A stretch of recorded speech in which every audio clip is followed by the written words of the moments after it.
আজকে না ঘুম থেকে 7:30টার আগে উঠেছি, ভেবেছিলাম যে তাড়াতাড়ি উঠেছি, আজকে সমস্ত কাজ তাড়াতাড়ি হয়ে যাবে। কিন্তু দেখো যেমনটা ভাবি হয় ঠিক তার উল্টোটা।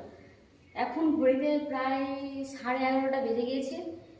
দেরি হয়ে গিয়েছে বলে মেয়েকে দুধ আর ভাত খাইয়ে দিয়েছি, ভাতও যেহেতু হয়ে গেছে। আর আজকে শনিবার বললাম না, নিরামিষ রান্না। তো নিরামিষ রান্না হলে কী রান্না করবো কিছুই মাথায় ঢোকে না। অন্যান্য দিন মাছের ঝোল, ডিমের ঝোল, যাও কিছু রান্না করে নিই। এবারে নিরামিষ রান্না হলে না ভালো লাগে না, যা তা খেতে আমার খুব একটা মানে ভালো লাগে না। সে মাছ আমি খেতে পছন্দ করি না, কিন্তু মাছের ঝোল হলে আমার ভাতটা খাওয়া হয়ে যাবে। কিন্তু নিরামিষ রান্না হলে ডাল করবো, ডাল বাড়িতে নেই, ঠিক আছে। তো ফ্রিজের মধ্যে পটল ছিল, পটল আলু তরকারি করবো ভেবেছি। আর এখানে ঢ্যাঁড়স দিয়ে আর এই বেগুনটা সর্ষে দিয়ে করব। আর এই আলুটা ঝুড়ো ঝুড়ো করে কেটে নিয়েছি, আলু দিয়ে। আর এটা কি বলো তোমরা কমেন্টে জানো, আমি এটা বলবো না। এটাকে ভাজা করব।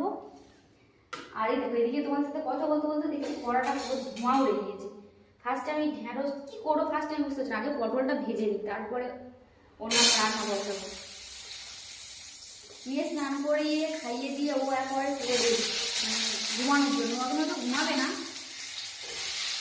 আমি যে কখন খাবো, এখন স্নান করিনি, ঠাকুরের পুজো দিইনি।